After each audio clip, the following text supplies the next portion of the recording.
ಅವನು ಕೋಪದಿಂದ ಕಿರುಚಿದನು.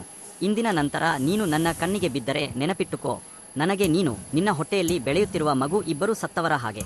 ಕಣ್ಣೀರಿನಿಂದ ನಡುಗುತ್ತಿದ್ದ ಮೀರಾ ಅವನ ಕೈ ಹಿಡಿದು ಬೇಡಿಕೊಂಡಳು. ರಾಘವ್, ಕನಿಷ್ಠ ನಮ್ಮ ಮಗುವಿಗಾದರೂ ಹೀಗೆ ಹೇಳಬೇಡಿ. ರಾಘವ್ ತಣ್ಣನೆಯ ನಗುವಿನೊಂದಿಗೆ, ಆ ಮಗು ನನಗೆ ಬೇಡ.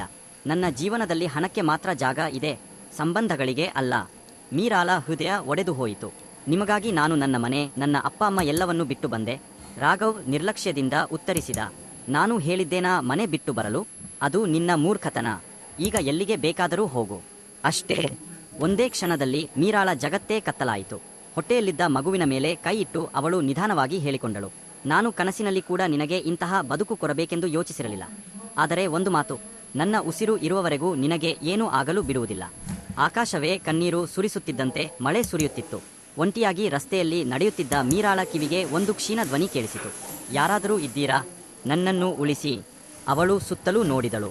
ರಸ್ತೆಯ ಬದಿಯಲ್ಲಿ ಒಬ್ಬ ವೃದ್ಧ ರಕ್ತಸಿಕ್ತವಾಗಿ ಬಿದ್ದಿದ್ದರು. ಮೀರಾ ಓಡುತ್ತಾ ಅವರ ಬಳಿಗೆ ಹೋದಳು. ತಾತ, ಏನಾಯಿತು ನಿಮ್ಗೆ? ವೃದ್ಧ ನೋವಿನಿಂದ ಮಾತನಾಡಿದರು. ಒಂದು ಕಾರು ಡಿಕ್ಕಿ ಹೊಡೆದು ಹೋಗಿಬಿಟ್ಟಿತು. ಎಷ್ಟೋ ವಾಹನಗಳು ಹಾದು ಹೋದವು, ಆದರೆ ಯಾರೂ ನಿಲ್ಲಲಿಲ್ಲ. ಅವರು ಮೀರಾಳನ್ನು ಗಮನಿಸಿ ಕೇಳಿದರು. ಆದರೆ ನೀನು ತುಂಬಾ ಸಂಕಷ್ಟದಲ್ಲಿದ್ದೀಯಲ್ಲ, ಇಂತಹ ಸ್ಥಿತಿಯಲ್ಲೂ ನನಗೆ ಸಹಾಯ ಮಾಡಲು ಬಂದೆಯಾ? ಮೀರಾ ಮೃದುವಾಗಿ ನಕ್ಕಳು. ನೋವಿಗೆ ಜಾತಿ ಧರ್ಮ ಇರುವುದಿಲ್ಲ ತಾತ. ಸ್ವತಃ ನೋವು ಅನುಭವಿಸಿದವನಿಗೆ ಮತ್ತೊಬ್ಬರ ನೋವು ಬೇಗ ಅರ್ಥವಾಗುತ್ತದೆ. ವೃದ್ಧ ಮತ್ತೊಮ್ಮೆ ಕೇಳಿದರು. ನೀನು ಒಬ್ಬಳೇ ಇದ್ದೀಯಾ? ಹೌದು. ಮನೆಯವರು? ಮೀರಾಳ ಕಣ್ಣುಗಳು ನೀರಿನಿಂದ ತುಂಬಿಕೊಂಡವು. ಈಗ ನನಗೆ ಮನೆ ಅನ್ನುವುದೇ ಇಲ್ಲ. ಮಳೆ ಜೋರಾಗುತ್ತಿತ್ತು.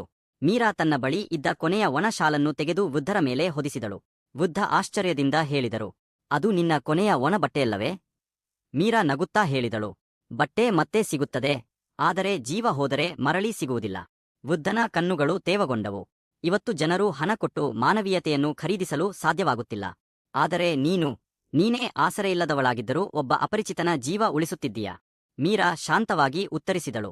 ಇಂದು ನಿಮ್ಮನ್ನು ಬಿಟ್ಟು ಹೋಗಿದ್ದರೆ ಜೀವನಪೂರ್ತಿ ಕನ್ನಡಿಯಲ್ಲಿ ನನ್ನ ಮುಖವನ್ನು ನಾನು ನೋಡಿಕೊಳ್ಳಲಾಗುತ್ತಿರಲಿಲ್ಲ. ಅಷ್ಟರಲ್ಲಿ ಆಂಬ್ಯುಲೆನ್ಸ್ ಬಂತು. ವೈದ್ಯರು ಓಡುತ್ತಾ ಬಂದರು. ಮೊದಲು ಇವರನ್ನು ಸ್ಟ್ರೆಚರ್ ಮೇಲೆ ಮಲಗಿಸಿ.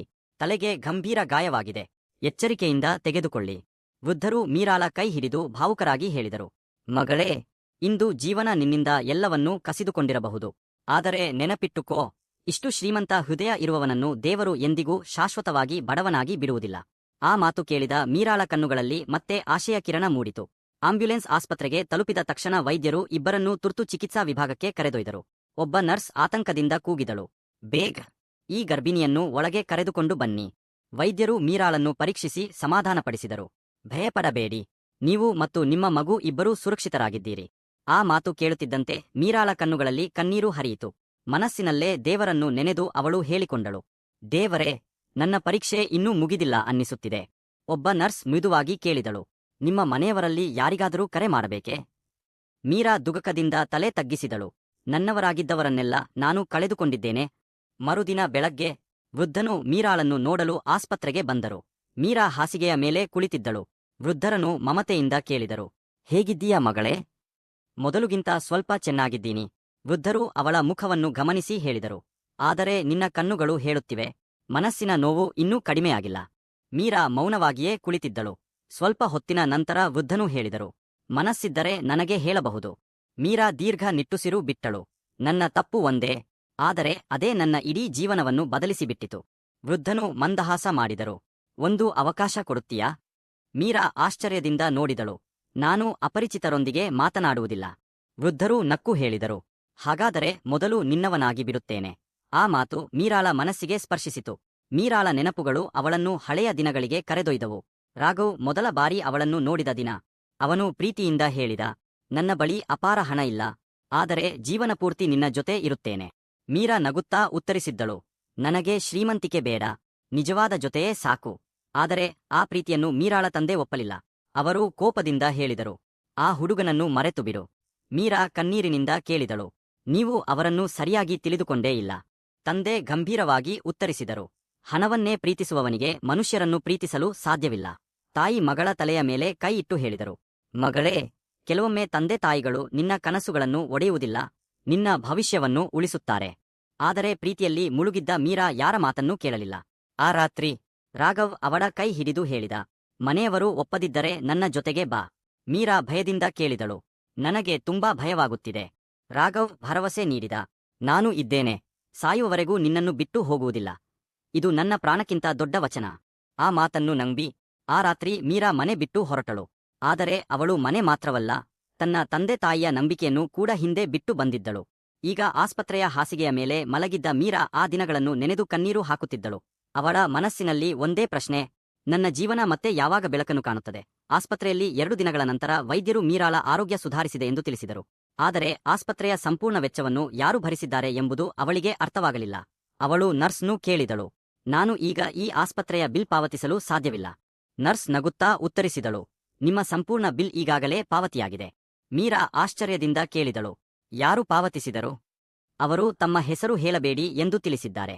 ಮೀರಾಳ ಮನಸ್ಸಿನಲ್ಲಿ ಒಂದೇ ಹೆಸರು ಮೂಡಿತು, ಆ ತಾತನ. ಆಸ್ಪತ್ರೆಯಿಂದ ಹೊರಬಂದ ತಕ್ಷಣ ಮೀರಾ ಆ ವೃದ್ಧರನ್ನು ಹುಡುಕಲು ಆರಂಭಿಸಿದಳು. ಅವರು ಆಸ್ಪತ್ರೆಯ ತೋಟದಲ್ಲಿ ಶಾಂತವಾಗಿ ಕುಳಿತಿದ್ದರು. ಮೀರಾ ಅವರ ಬಳಿಗೆ ಹೋಗಿ ಕೈಮುಗಿದು ಹೇಳಿದಳು, ತಾತ, ನಿಮ್ಮ ಉಪಕಾರವನ್ನು ನಾನು ಎಂದಿಗೂ ಮರೆಯುವುದಿಲ್ಲ. ವೃದ್ಧರು ಮೃದುವಾಗಿ ನಗುತ್ತಾ ಹೇಳಿದರು, ಧನ್ಯವಾದ ನನಗೆ ಬೇಡ ಮಗಳೇ, ನಿನ್ನ ಒಳ್ಳೆಯ ಮನಸ್ಸೇ ನನಗೆ ದೊಡ್ಡ ಉಡುಗೊರೆ. ಅಷ್ಟರಲ್ಲಿ ಕೆಲವರು ಓಡುತ್ತಾ ಬಂದು ಅವರನ್ನು ಗೌರವದಿಂದ ನಮಸ್ಕರಿಸಿದರು. ನಮಸ್ಕಾರ ಚೇರ್ಮನ್ ಸರ್. ಮೀರಾ ಬೆಚ್ಚಿಬಿದ್ದಳು. ಚೇರ್ಮನ್? ಅವಳಿಗೆ ಆಗ ತಿಳಿಯಿತು, ಅವರು ಸಾಮಾನ್ಯ ವೃದ್ಧರಲ್ಲ, ದೇಶದ ಪ್ರಸಿದ್ಧ ಉದ್ಯಮಿ ಮತ್ತು ಒಂದು ದೊಡ್ಡ ಸಂಸ್ಥೆಯ ಅಧ್ಯಕ್ಷರಾಗಿದ್ದರು. ಅವರ ಕಾರ್ಯದರ್ಶಿ ಆತಂಕದಿಂದ ಕೇಳಿದ, ಸರ್, ಇಡೀ ರಾತ್ರಿ ಪೊಲೀಸರು ನಿಮ್ಮನ್ನು ಹುಡುಕುತ್ತಿದ್ದರು. ಇಷ್ಟು ದೊಡ್ಡ ಅಪಾಯವನ್ನು ಏಕೆ ತೆಗೆದುಕೊಂಡಿರಿ? ಚೇರ್ಮನ್ ಮಂದಹಾಸ ಮಾಡಿ ಹೇಳಿದರು, ನನಗೆ ಒಂದು ಸತ್ಯ ತಿಳಿದುಕೊಳ್ಳಬೇಕಿತ್ತು. ಇಂದಿನ ಜಗತ್ತಿನಲ್ಲಿ ಯಾವುದೇ ಸ್ವಾರ್ಥವಿಲ್ಲದೆ ಅಪರಿಚಿತನಿಗಾಗಿ ಯಾರಾದರೂ ನಿಲ್ಲುತ್ತಾರೆಯೇ ಎಂದು ಪರೀಕ್ಷಿಸುತ್ತಿದ್ದೆ. ಅವರು ಕ್ಷಣಕಾಲ ನಿಂತು ಮೀರಾಳ ಕಡೆ ನೋಡಿದರು. ಇಡೀ ನಗರ ನನ್ನನ್ನು ದಾಟಿ ಹೋಯಿತು, ಆದರೆ ಈ ಹುಡುಗಿ ಮಾತ್ರ ನಿಂತಳು. ಆಸ್ಪತ್ರೆಯಿಂದ ಹೊರಬಂದ ಮೀರಾ ಬಾಡಿಗೆಗೆ ಒಂದು ಸಣ್ಣ ಕೊಠಡಿ ಹುಡುಕುತ್ತಿದ್ದಳು. ಮನೆಯ ಮಾಲೀಕರು ಕೇಳಿದರು, ಒಬ್ಬಳೇ ಇರ್ತೀಯಾ? ಹೌದು. ಗಂಡ? ಮೀರಾಳ ಕಣ್ಣುಗಳು ತಗ್ಗಿದವು. ಇಲ್ಲ. ಮನೆಯ ಮಾಲೀಕರು ಅನುಮಾನದಿಂದ ಕೇಳಿದರು, ಸುಳ್ಳು ಹೇಳುತ್ತಿದ್ದೀಯಾ? ಮೀರಾ ಮನಸ್ಸಿನಲ್ಲೇ ಹೇಳಿಕೊಂಡಳು, ಅಯ್ಯೋ, ಈ ಮಾತೇ ಸುಳ್ಳಾಗಿದ್ದರೆ ಎಷ್ಟು ಚೆನ್ನಾಗಿತ್ತೋ. ಆ ರಾತ್ರಿ ಮೀರಾ ತನ್ನ ತಾಯಿಯನ್ನು ತುಂಬಾ ನೆನಪಿಸಿಕೊಂಡಳು. ಕಣ್ಣೀರಿನಿಂದ ಫೋನ್ ಹಿಡಿದುಕೊಂಡಳು. ಆದರೆ ಕರೆ ಮಾಡುವ ಧೈರ್ಯ ಬರಲಿಲ್ಲ. ಅವಳು ಮನಸ್ಸಿನಲ್ಲೇ ಹೇಳಿಕೊಂಡಳು, ಅಮ್ಮ, ನೀವು ಹೇಳಿದ್ದೇ ಸತ್ಯ, ನಾನು ಸೋತಿದ್ದೇನೆ. ಒಂದೇ ಒಂದು ಬಾರಿ ನೀವು ನನ್ನನ್ನು ಅಪ್ಪಿಕೊಂಡಿದ್ದರೆ ನಾನು ಮತ್ತೆ ಬದುಕುವುದನ್ನು ಕಲಿತಿರುತ್ತಿದ್ದೆ. ಕೆಲವು ದಿನಗಳ ನಂತರ ಪಕ್ಕದ ಮನೆಯ ಶಾರದಮ್ಮ ಮೀರಾಳ ಮನೆ ಬಾಗಿಲು ತಟ್ಟಿದರು. ಅವರ ಕೈಯಲ್ಲಿ ಬಿಸಿ ಊಟ ಇತ್ತು. ಮಗಳೇ, ನಿನ್ನ ಮನೆಯ ದೀಪ ಬೆಳಗಿರಲಿಲ್ಲ, ಹಸಿವಾಗಿರಬಹುದು ಅನ್ನಿಸಿ ಊಟ ತಂದಿದ್ದೇನೆ. ಮೀರಾ ಆಶ್ಚರ್ಯದಿಂದ ಕೇಳಿದಳು, ನೀವು ನನ್ನನ್ನು ಗೊತ್ತೇ ಇಲ್ಲವಲ್ಲ? ಶಾರದಮ್ಮ ಮಮತೆಯಿಂದ ನಗಿದರು. ಹಸಿವು ಪರಿಚಯ ಕೇಳುವುದಿಲ್ಲ ಮಗಳೇ. ಮತ್ತೆ ತಾಯಿಯಾಗಲಿರುವ ಹೆಂಗಸು ಎಂದಿಗೂ ಒಂಟಿಯಾಗಿರಬಾರದು. ಮೀರಾಳ ಕಣ್ಣುಗಳು ಮತ್ತೆ ನೀರಿನಿಂದ ತುಂಬಿದವು. ಅದೇ ಸಮಯದಲ್ಲಿ ಚೇರ್ಮನ್ ತಮ್ಮ ಕಚೇರಿಯಲ್ಲಿ ಮೀರಾಳ ಬಗ್ಗೆ ಸಂಪೂರ್ಣ ಮಾಹಿತಿ ತರಲು ಸೂಚಿಸಿದ್ದರು. ವರದಿ ಓದಿದ ನಂತರ ಅವರು ಗಂಭೀರವಾಗಿ ಹೇಳಿದರು, ಅವಳ ಗಂಡ ಹಣಕ್ಕಾಗಿ ಅವಳನ್ನು ಬಿಟ್ಟು ಹೋದನಾ? ಕಾರ್ಯದರ್ಶಿ ತಲೆ ಆಡಿಸಿದ. ಹೌದು ಸರ್, ಎಲ್ಲವೂ ನಿಜ. ಚೇರ್ಮನ್ ಬಹಳ ಹೊತ್ತು ಮೌನವಾಗಿದ್ದರು. ನಂತರ ನಿಧಾನವಾಗಿ ಹೇಳಿದರು, 30 ವರ್ಷಗಳ ಹಿಂದೆ ನನ್ನ ಮಗಳ ಜೀವನದಲ್ಲೂ ಇದೇ ಘಟನೆ ನಡೆದಿತ್ತು. ಅವರ ಕಣ್ಣುಗಳು ತೇವಗೊಂಡವು. ಈ ಬಾರಿ ಮತ್ತೊಬ್ಬ ಮಗಳ ಜೀವನ ಹಾಳಾಗಲು ನಾನು ಬಿಡುವುದಿಲ್ಲ. ಅವಳ ಜೀವನವನ್ನು ನಾಶಮಾಡಿದವನಿಗೆ ಶಿಕ್ಷೆ ಕೊಡೋದು ಕೇವಲ ಕಾನೂನು ಅಲ್ಲ, ಜೀವನವೇ ಕೊಡುತ್ತದೆ. ಕೆಲವು ತಿಂಗಳುಗಳು ಕಳೆದವು. ಮೀರಾಳ ಹೆರಿಗೆಯ ದಿನ ಹತ್ತಿರವಾಗುತ್ತಿತ್ತು. ಒಂದು ರಾತ್ರಿ ಅವಳಿಗೆ ತೀವ್ರ ಹೆರಿಗೆ ನೋವು ಆರಂಭವಾಯಿತು.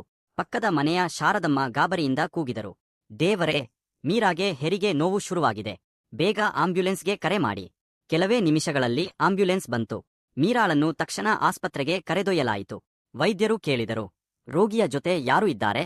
ಶಾರದಮ್ಮ ಮುಂದೆ ಬಂದು ಹೇಳಿದರು, ನಾನು ಇವರ ಅಮ್ಮ. ರಕ್ತ ಸಂಬಂಧವಿಲ್ಲದಿದ್ದರೂ ಆ ಒಂದು ಮಾತಿನಲ್ಲಿ ತಾಯಿಯ ಸಂಪೂರ್ಣ ಪ್ರೀತಿ ಇತ್ತು. ಈ ಸುದ್ದಿ ತಿಳಿದ ತಕ್ಷಣ ಚೇರ್ಮನ್ ಕೂಡ ಆಸ್ಪತ್ರೆಗೆ ಬಂದರು.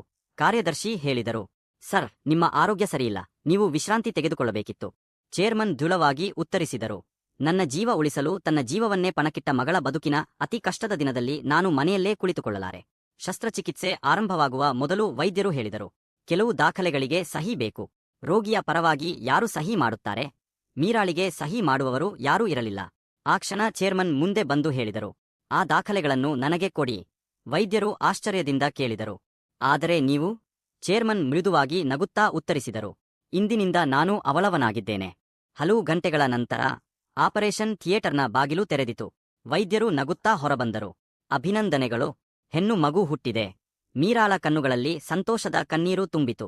ಅವಳು ತನ್ನ ಮಗಳನ್ನು ಎದೆಯೊಡನೆ ಅಪ್ಪಿಕೊಂಡು ಹೇಳಿದಳು, ನನ್ನ ಮಗಳೇ, ನಿನ್ನನ್ನು ಯಾರ ಮುಂದೆಯೂ ತಲೆಬಾಗುವಂತೆ ಮಾಡುವುದಿಲ್ಲ. ಗೌರವದಿಂದ ಬದುಕುವುದನ್ನು ಕಲಿಸುತ್ತೇನೆ, ಭಿಕ್ಷೆ ಬೇಡುವುದನ್ನೂ ಅಲ್ಲ. ಚೇರ್ಮನ್ ಮಗುವನ್ನು ಪ್ರೀತಿಯಿಂದ ನೋಡುತ್ತಾ ಕೇಳಿದರು, ಮಗುವಿಗೆ ಹೆಸರಿಟ್ಟಿದ್ದೀಯಾ? ಮೀರಾ ನಗುತ್ತಾ ತಲೆ ಅಲ್ಲಾಡಿಸಿದಳು, ಇನ್ನೂ ಇಲ್ಲ ತಾತ.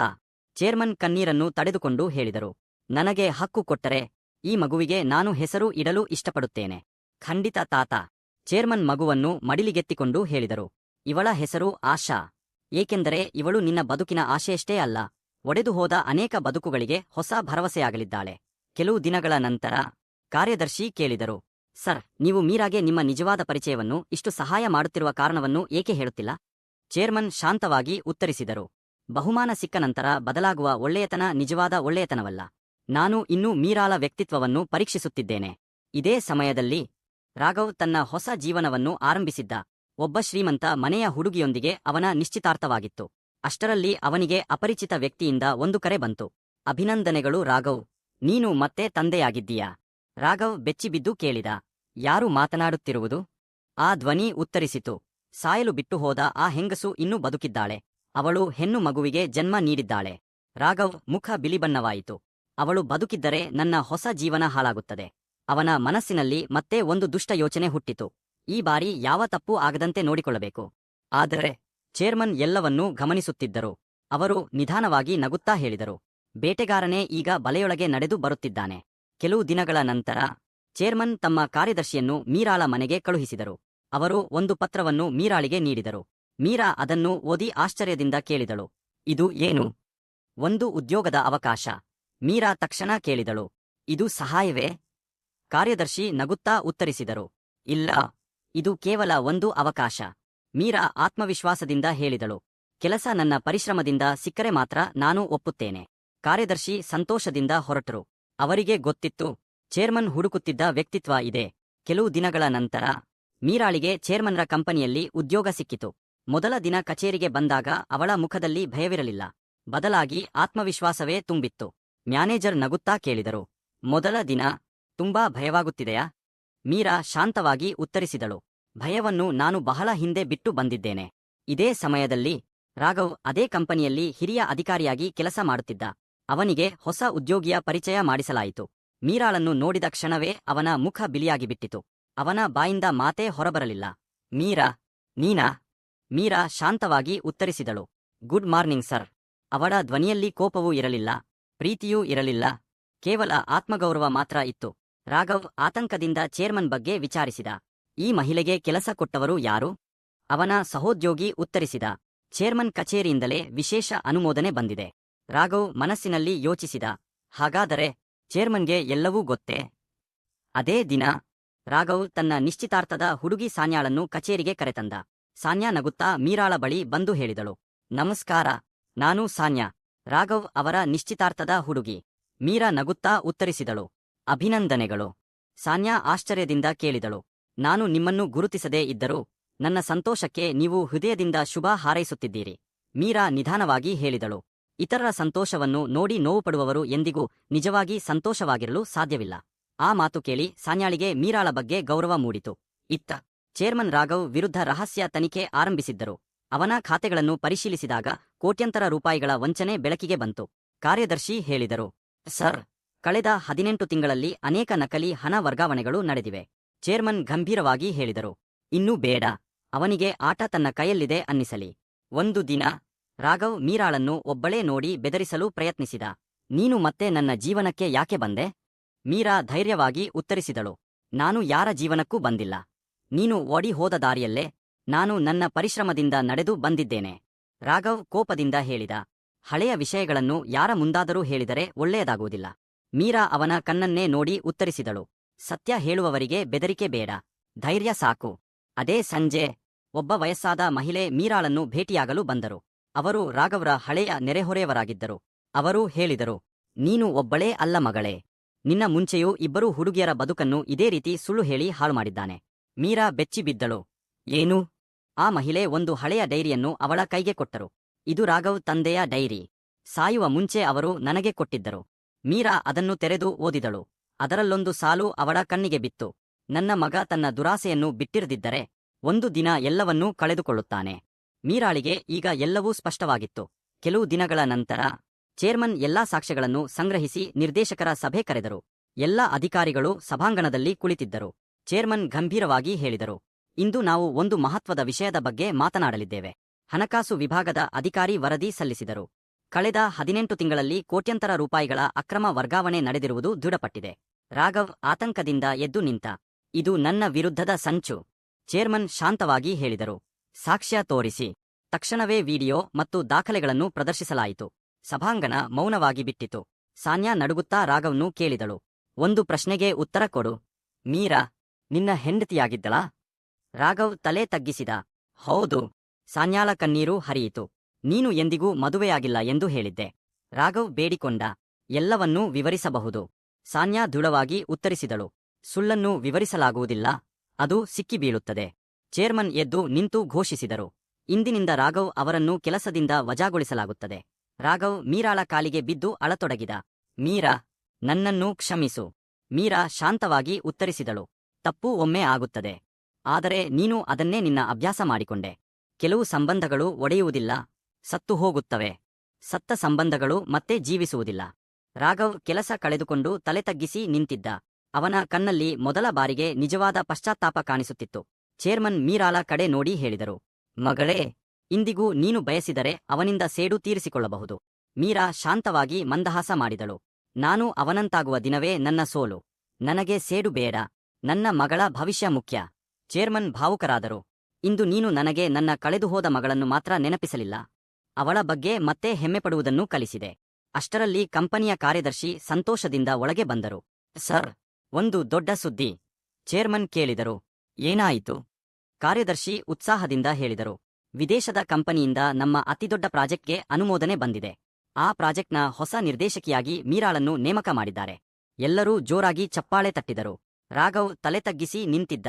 ಅವನ ಮನಸ್ಸಿನಲ್ಲಿ ಒಂದೇ ಮಾತು ಮೂಡಿತು.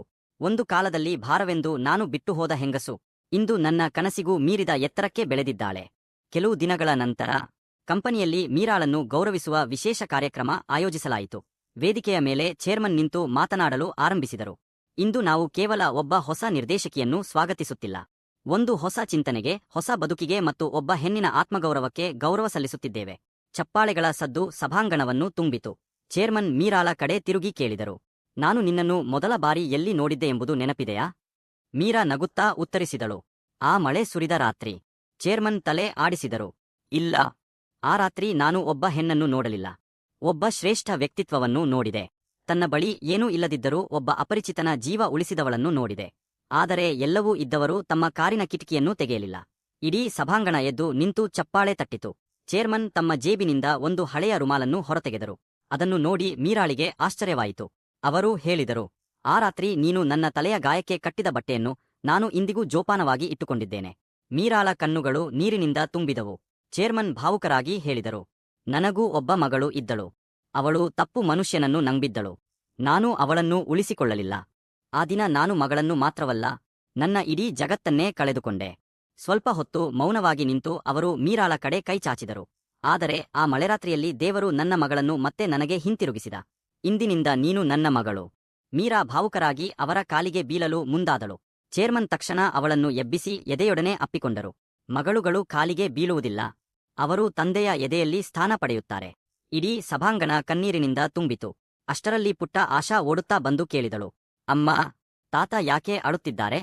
ಪಕ್ಕದಲ್ಲಿದ್ದ ಶಾರದಮ್ಮ ನಗುತ್ತಾ ಹೇಳಿದರು, ಮಗಳೇ, ಕೆಲವು ಕಣ್ಣೀರು ದುಃಖದ್ದಲ್ಲ, ತನ್ನವರನ್ನು ಮತ್ತೆ ಕಂಡುಕೊಂಡ ಸಂತೋಷದ ಕಣ್ಣೀರು. ಅಷ್ಟರಲ್ಲಿ ರಾಘವ್ ನಿಧಾನವಾಗಿ ಮುಂದೆ ಬಂದನು. ಅವನು ಮೀರಾಳ ಮುಂದೆ ಕೈಮುಗಿದು ನಿಂತ. ನಾನು ಈ ಕ್ಷಮೆಗೆ ಅರ್ಹನಲ್ಲ. ಮೀರಾ ಅವನ ಮಾತನ್ನು ನಿಲ್ಲಿಸಿದಳು. ನೀನು ಹೇಳಿದ್ದು ಸರಿ, ಆದರೆ ದ್ವೇಷವನ್ನು ಮನಸ್ಸಿನಲ್ಲಿ ಇಟ್ಟುಕೊಂಡು ನನ್ನ ಮಗಳನ್ನು ಬೆಳೆಸಲು ನಾನು ಬಯಸುವುದಿಲ್ಲ. ನಾನು ನಿನ್ನನ್ನು ಕ್ಷಮಿಸಿದ್ದೇನೆ. ರಾಘವ್ ಆಶೆಯಿಂದ ಅವಳ ಕಡೆ ನೋಡಿದ. ಮೀರಾ ದೃಢವಾಗಿ ಹೇಳಿದಳು, ಆದರೆ ನನ್ನ ಜೀವನಕ್ಕೆ ಮತ್ತೆ ಮರಳುವ ಹಕ್ಕನ್ನು ನಾನು ನಿನಗೆ ಕೊಡುವುದಿಲ್ಲ. ರಾಘವ್ ಕಣ್ಣೀರು ಹಾಕುತ್ತಾ ತಲೆ ತಗ್ಗಿಸಿದ. ಇದೇ ನನಗೆ ಸಿಗಬಹುದಾದ ದೊಡ್ಡ ಶಿಕ್ಷೆ. ಕೆಲವು ವರ್ಷಗಳ ನಂತರ ಮೀರಾ ಅನಾಥ ಮತ್ತು ನಿರ್ಗತಿಕ ಮಹಿಳೆಯರಿಗಾಗಿ ಒಂದು ಟ್ರಸ್ಟ್ ಆರಂಭಿಸಿದಳು. ಒಬ್ಬ ಪತ್ರಕರ್ತ ಕೇಳಿದ, ಮೇಡನ್, ಈ ಸಂಸ್ಥೆಯ ಮುಖ್ಯ ಉದ್ದೇಶವೇನು? ಮೀರಾ ನಗುತ್ತಾ ಉತ್ತರಿಸಿದಳು, ಯಾವ ಹೆಣ್ಣು ತನ್ನ ಅಸಹಾಯಕತೆಯನ್ನೇ ತನ್ನ ಗುರುತು ಎಂದು ಭಾವಿಸಬಾರದು. ಅವಳಿಗೆ ಒಂದು ನಿಜವಾದ ಅವಕಾಶ ಸಿಕ್ಕರೆ ಅವಳು ತನ್ನ ಜೀವನವನ್ನೇ ಬದಲಾಯಿಸಬಲ್ಲಳು. ಅದೇ ನಮ್ಮ ಯಶಸ್ಸು. ಹೊರಗೆ ಪುಟ್ಟ ಆಶಾ ತನ್ನ ತಾತನ ಕೈ ಹಿಡಿದು ನಡೆಯುತ್ತಿದ್ದಳು. ಅವಳು ನಗುತ್ತಾ ಹೇಳಿದಳು, ತಾತ, ನಿಧಾನವಾಗಿ ಬನ್ನಿ, ನಿಮಗೆ ಮತ್ತೆ ಗಾಯವಾಗಬಹುದು. ಚೇರ್ಮನ್ ನಗುತ್ತಾ ಅವಳನ್ನು ಎತ್ತಿಕೊಂಡರು. ಆಕಾಶದತ್ತ ನೋಡುತ್ತಾ ಮನಸ್ಸಿನಲ್ಲೇ ಹೇಳಿದರು, ಇಂದು ನನ್ನ ಸಂಪತ್ತು ಹಣವಲ್ಲ, ನನ್ನ ನಿಜವಾದ ಪರಂಪರೆ ಈ ಮಗು. ಇದೇ ನನ್ನ ಜೀವನದ ಅತಿದೊಡ್ಡ ಗೆಲುವು.